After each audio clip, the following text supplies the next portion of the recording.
Assalamualaikum warahmatullahi wabarakatuh. Bismillahirrahmanirrahim.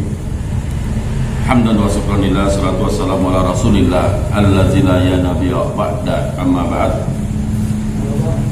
Syukur alhamdulillah, mari sama-sama kita panjatkan puji syukur kita kepada Allah yang telah memberikan kita semua kesehatan, keselamatan, kesempatan, terutama nikmat iman dan Islam. Salawat serta salam mari sama-sama kita hadirkan ke hadapan junjungan kita baginda Rasulullah SAW beserta keluarga dan para sahabat-sahabat beliau. Mudah-mudahan dengan kita memperbanyak salawat, insya Allah kita mendapat syafaat dari baginda Rasulullah di yaumil akhir kelak. Amin ya rabbal alamin. Salam hormat, salam santun, salam sayang kepada guru besar Mamas Karyo. Saya doakan mudah-mudahan Dubes Mamas Karyo diberikan kesehatan oleh Allah, dipanjangkan umurnya sehingga masih bisa tetap membimbing dan menuntun para muridnya untuk belajar menjadi lebih baik. Serta salam hormat dan salam santun kepada seluruh para sahabat-sahabat Sabkaber dimanapun Anda berada. Salam rahayu, salam seduluran selalu. Baiklah, sama-sama kita bersalawat sebelum kita mengawali aktivitas. Alangkah lebih baiknya kita bersalawat dulu. Bismillahirrahmanirrahim. Innallaha wa malaikatahu yusholluna 'alan nabi ya ayyuhalladzina amanu shallu 'alaihi wa sallimu taslima.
Alhamdulillah, salat yuk sama-sama kita bersolat. Para sahabat, para netizen dimanapun Anda berada, kali ini saya akan menunggu seseorang. Mungkin sebelumnya kalian sudah melihat atau menonton video dari saya. Saat itu saya menemui seorang murid dari Wahabi, dan beliau memaksa mengajak saya untuk belajar dan bergabung dengan beliau. Tapi alhamdulillah, karena saya memiliki keteguhan hati dan saya yakin bahwasannya pelajaran yang selama ini saya tempuh itu benar. Dalam arti kata benar, bahwasannya saya belajar sudah lama dan hampir sekitar 5 tahun itu bisa saya buktikan pembelajaran dari beliau, yaitu saya belajar dengan seorang guru. Beliau adalah Mamas Karyo, dan setiap pembelajaran dari mereka, dari beliau, bisa saya buktikan pembelajaran dari beliau bisa saya manfaatkan untuk membantu sesama dalam hal kebaikan dan membantu orang-orang yang sedang membutuhkan. Alhamdulillah, jadi saya ucapkan ribuan terima kasih kepada Dubes Mamas Karyo yang sudi mendidik saya, yang sebelumnya saya adalah orang bodoh, orang yang tidak mengerti.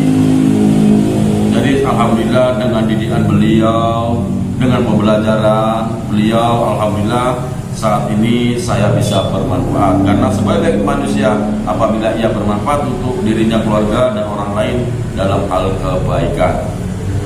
Jadi saya kupas sedikit tentang permasalahan Wahabi tersebut. Beliau ingin mengajak saya untuk bergabung dengan mereka, tapi alhamdulillah saya tidak mau. Bahkan saat di tengah perjalanan malah anak tersebut mengajak saya untuk membuktikan tentang pembelajaran yang saya pelajari selama ini dan tentang pondok yang saat ini saya duduki atau saya tempat tinggalin sekarang ini. Jadi saat ini saya menunggu dari kedatangan beliau. Mudah-mudahan beliau datang bersama gurunya. Mereka ingin membuktikan tentang adanya pondok pembelajaran dan pengobatan di sini. Mudah-mudahan beliau saat ini bisa hadir. Kita tunggu saja kedatangan beliau.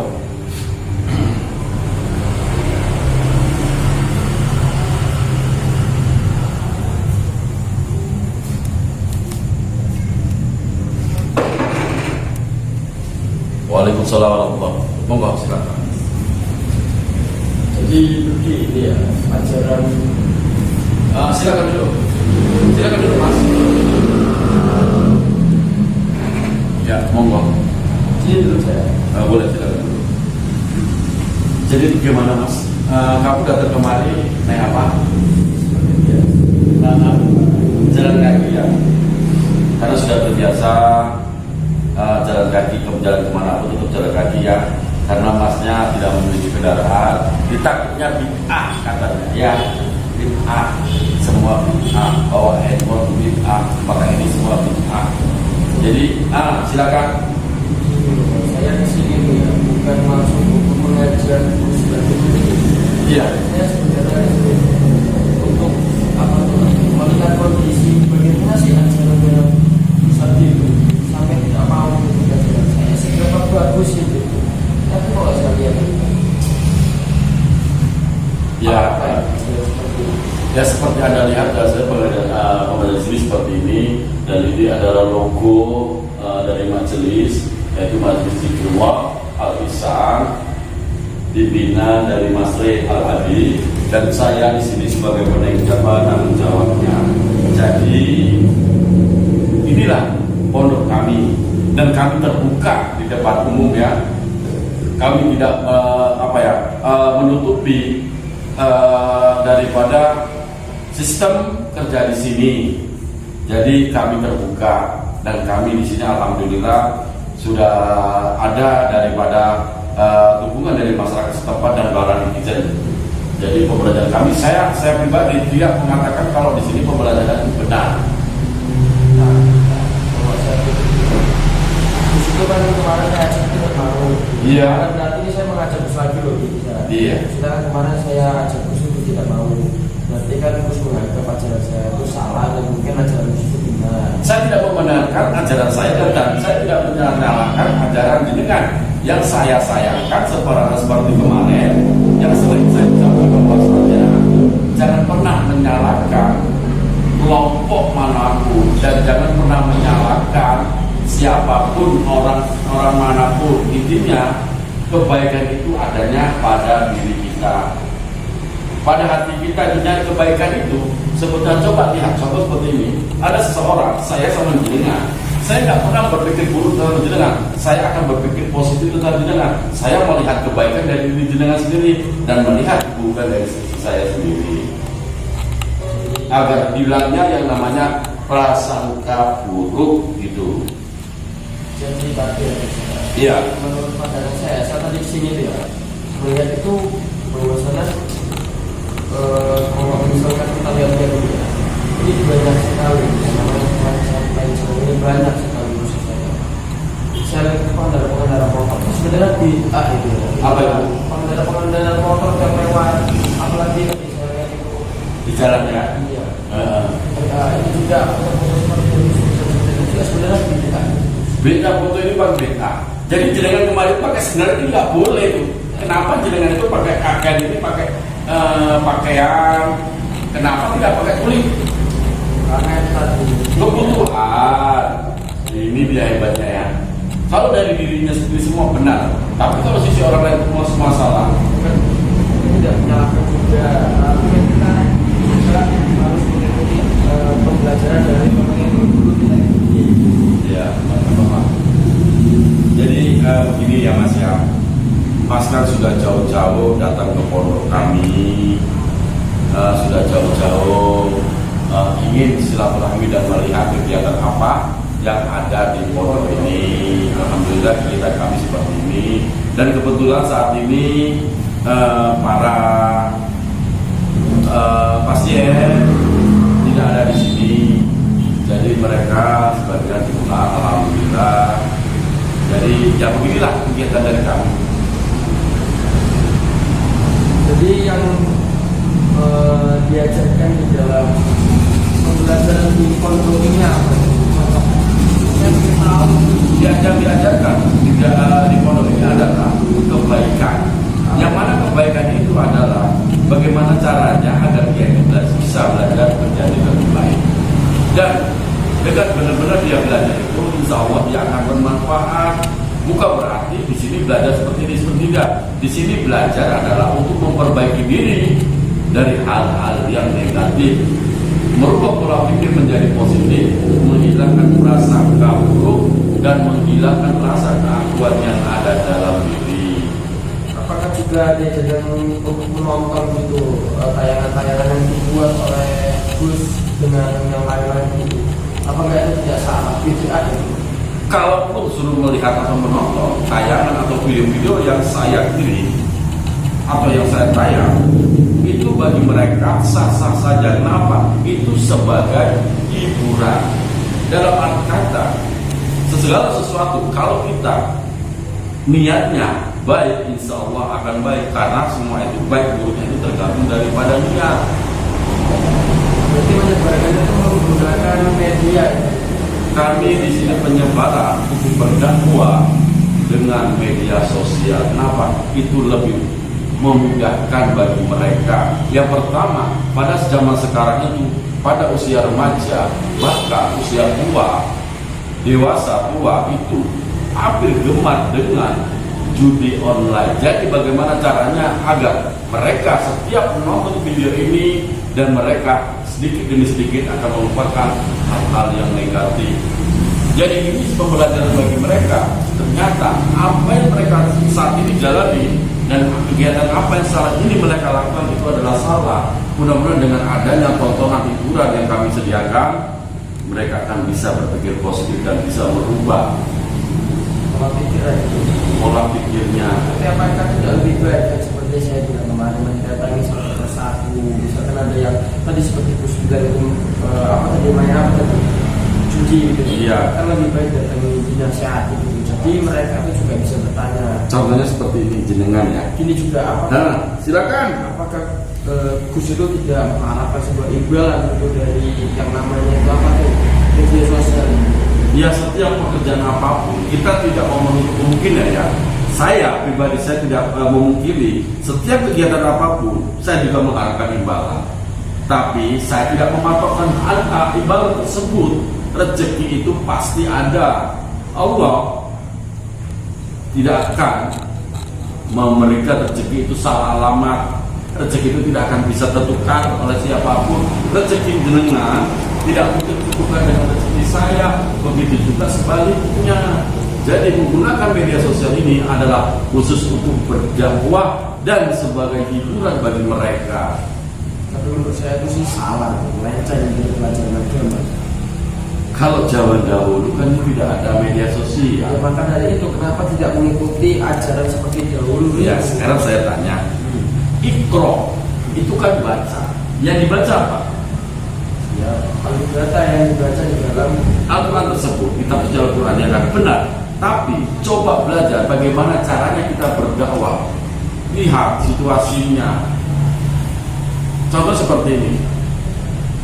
Kalau kamu masuk dan memberikan arahan ke tempat mesum, berdosa tidak? dosa itu. Kenapa? Karena mereka melakukan hal yang tidak baik. Oke. Kenapa mereka melakukan hal tidak baik? Itu demi kebutuhan hidup keluarga mereka. Jadi kamu yang ada di sekitar tempat itu, apabila kamu melihat, mendengar orang yang salah, kamu diam saja, hukumnya apa? Salah. Jadi kalau kamu masuk, tadi kamu katakan itu masuk, haram, berdosa hukumnya. Tapi apabila kamu melihat ada kegiatan yang salah tapi kamu diam saja, itu salah atau benar? Salah kan? Jadi sama juga dengan saya. Bagaimana caranya kita untuk merangkul mereka agar bisa berpikir positif?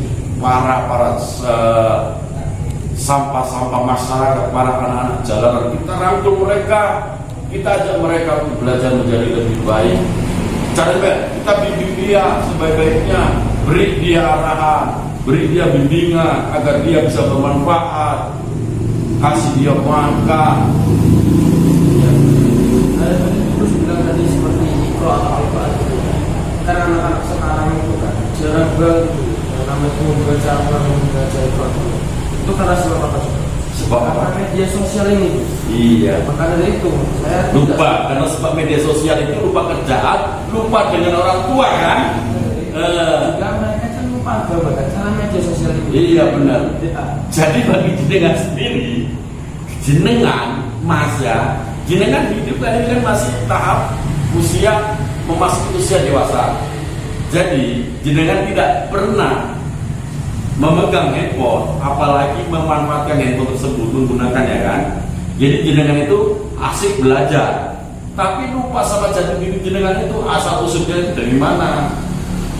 Jenengan itu asal dari mana, Pak? Sama ada orang tua. Kenapa saya tidak lupa sama orang tua?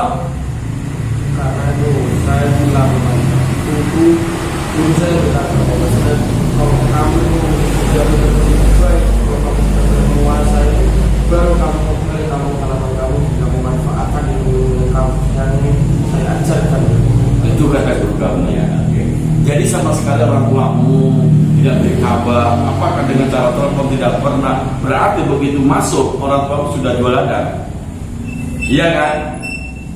Nah, begitu kamu masuk ke tempat tersebut untuk belajar, orang tua sudah jual ladang, bahkan rumah sudah dijual. Untuk apa? Untuk agar anaknya pinter di sana. Tapi nyatanya orang tua sengsara di rumah kan? Rumah tidak ada. Apakah ini benar? Pasti kamu katakan benar. Ya kan? Nah, jadi konsekuensinya menurut saya pribadi, bagaimana caranya bisa kita berpikir bijak? Bagaimana caranya agar kita mau bisa belajar itu menjadi lebih baik, tapi tidak merugikan orang lain, terutama orang tua. Tapi kan kalau kita melakukan suatu hal itu bisa, kita juga harus bisa menerima konsekuensi ya. Contohnya seperti tadi, kenapa kamu tidak sholat, apakah kamu tidak rindu pada orang tua kamu itu sudah diperlukan? Karena saya ingin belajar, konsekuensinya itu meninggalkan orang tua. Tapi ketika saya balik, saya sudah bisa menyerap ilmu dari guru saya. Itu baru bagus. Saya suka dengan cara seperti itu. Kamu bisa bermanfaat untuk keluarga kamu. Cuma yang saya sayangkan, kamu selalu menyalahkan pembelajaran dari sebuah kelompok, dari seseorang, itu yang saya sayangkan. Bukan berarti mereka itu salah dan benar itu adalah dari kelompok kalian, bukan. Coba kita belajar untuk menyikapinya. Kebenaran itu adanya pada orang lain.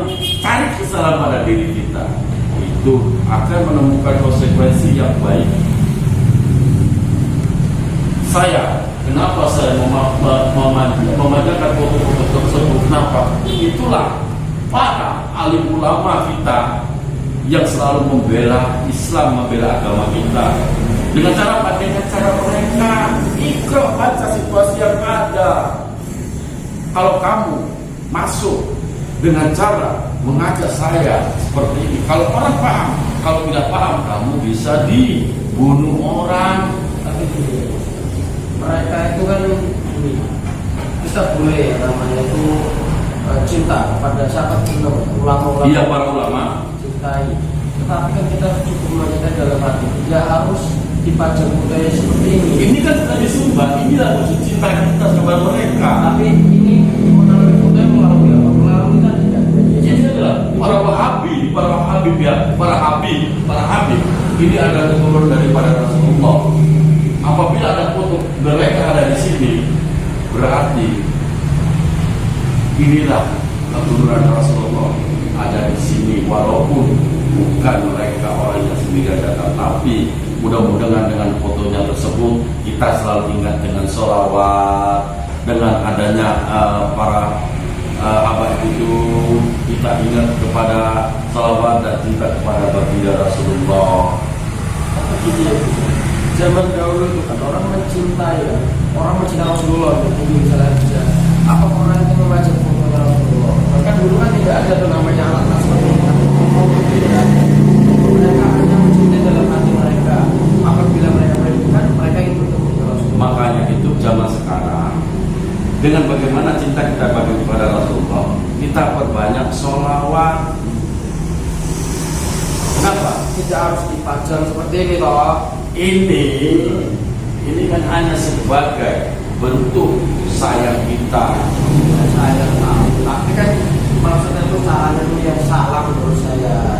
Karena kan mengambil gambar ini kan menggunakan alat ya. Tapi dahulu itu cuma tidak ada jawaban. Bid'ah. Iya bid'ah. Bid'ah terus. Jadi begini, untuk kamu ya, untuk kamu sendiri, Mas, semua orang itu memiliki prinsip yang berbeda-beda.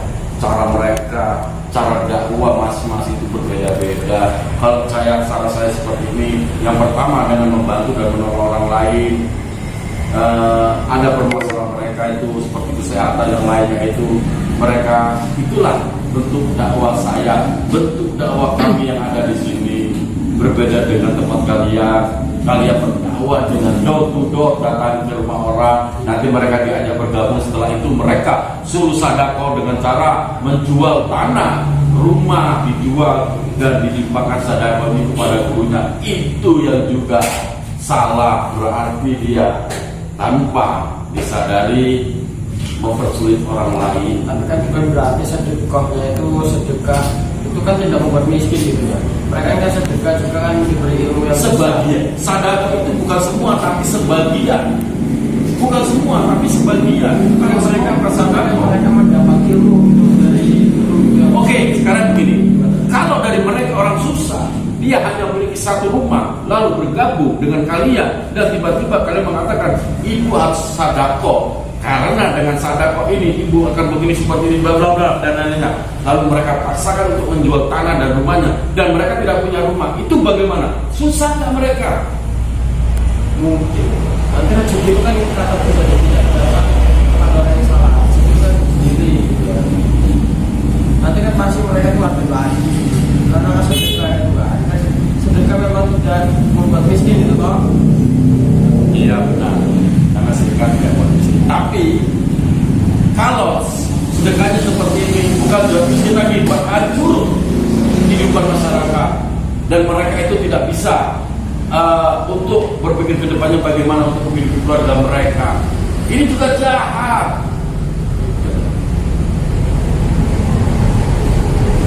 Orang guru saya berkata bahwa saya itu benar.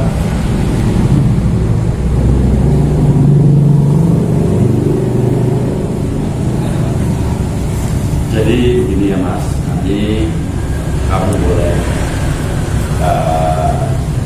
berpikir bijak ya, bilang sama gurumu bahwasanya saya tidak mau itu bergabung dengan mereka. Tapi ingatkan sama mereka bahwasanya jangan pernah memaksa sedekah itu, jangan pernah memaksakan kehendak kita kepada orang lain. Itu pesan saya ya. Tapi kami itu tidak ada pemaksaan. Bahwa saya kami itu meminta sedekah gitu ya. Kita itu kan mau menggunakan persetujuan. Apabila kami meminta sedekah dan mereka setuju, ya itu baru kan tidak mengambil. Saya tanya, sedekah itu karena apa? Yang katakan itu sedekah dan mereka bawa sedekah bahwasanya dengan sedekah ini ada yang menjamin hidup untuk mereka masuk ke surga. Nah, kalian kok bisa bisa menjamin, rasa umatnya tidak bisa menjamin. Jangankan umat yang anaknya sendiri tidak dijamin masuk ke surga, apalagi kalian. Karena itu kita kan sedekah gitu kan. Berarti itu kan kayak seperti kita ingin mengendarai sebuah angkutan umum ya kan, seperti sekarang itu kan BDA itu kan. Kita pakai ongkos kan. Pakai ongkos saja sudah seperti itulah. Sedekah. Berarti dengan sedekah itu dibayarkan ongkos untuk Surga. ke surga. Amin. Oke, nanti kita akan sikapi saja ya. Nanti sampaikan salam saya kepada guru kalian. Saya doakan guru kalian itu tetap memberikan kesehatan, panjang umurnya, dan mudah-mudahan saya bisa ketemu dengan beliau. Ya, amin, amin, amin, amin, amin, amin, amin, amin, amin, amin, amin, amin, amin, amin.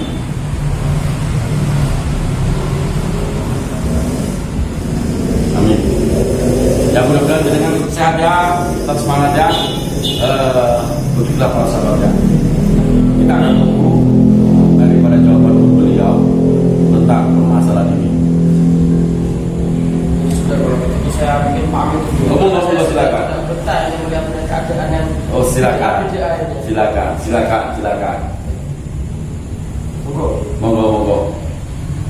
Waalaikumsalam warahmatullahi. Pusing saya dari